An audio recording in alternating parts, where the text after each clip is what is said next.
What's going on, everybody? Welcome back to another Tesla video. In this video, I have the Jeda USB hub. So I'm going to open it up, do an install, give you my opinion. I have a ton of different things that I used to have plugged in, and I was just a complete mess, so I'm hoping this will clean it up.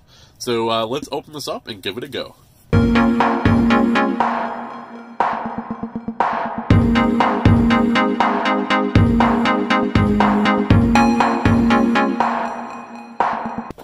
Okay, so here's the box, and they give you the instructions right on the top of the box, like it's on the underside, which is kind of cool.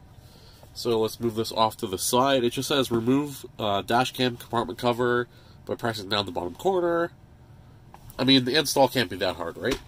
So we have it right over here. First impressions, it is a really solid piece of plastic. Like, it feels really heavy. Is there anything else in here? Nope. So that's it. That's all. So let's move our box over and lift this up and take our two cables.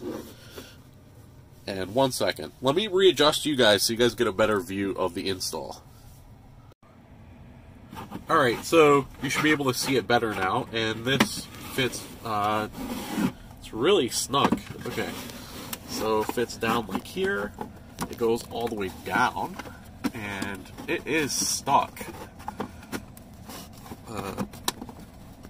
That's a really snug fit.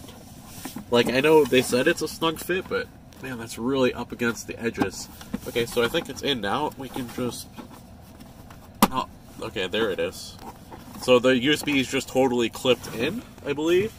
And now I can plug both of these inside the USB ports. And that's pretty much it. It just plugged in.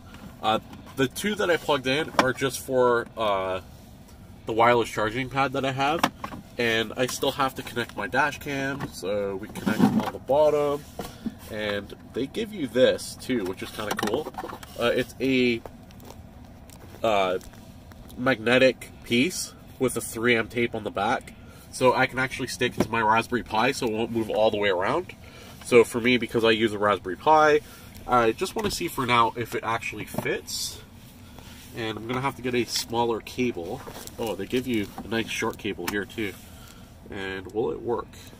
Oh, they give you a USB-C cable, I believe it is, which obviously does not fit. But I got to grab a shorter cable just for my Pi. But just for now, let's just see if the Pi fits in there. And oh, it's almost perfect. It's going to stick out just a little bit. But anyway, let's move that up there for now. And I could cut it, but I just want to see if it fits. So the Pi's sitting there. And I got to get a short cable for it. But where's the cover here? And just real quick, it's kind of cool. On the back side, it says designed in California by Jeda Products. So anyway, that is with a Raspberry Pi. And does it fit? Yeah, it's like, it's on, but I feel like it's unstable in the bottom left, at least. I mean, it looks pretty smooth. I'll turn on the flash in just a sec so you guys can get a better view. But just from this view here, you can kind of see, it looks, actually, you don't need the flash, it looks pretty good. Like, it's on pretty flush here, and, yeah, it looks good. So, I mean, it's a really snug fit, as you guys saw. I had a hard time connecting it, but now that it is in, it looks like it is, like a factory install. And all I have is my two cords that go up, that move all the way up, and I might clean this up a little bit further, and I have my Raspberry Pi inside of here, which is, I don't know, they call it a hidden compartment. I just like that it's nice and clean. So I still got to get my USB cable that's shorter that connects from here up over here. The one I have is long, and I'm going to have to find a shorter one because this is not going to work the greatest. So, anyway, there is the Jeda USB hub. Let me know in the comments below if you have one. Let me know what you think. Leave a like on the video if you enjoyed this. Make sure to subscribe for the latest and greatest Tesla content. And as always, most importantly, thanks for watching, and I will see you guys next time.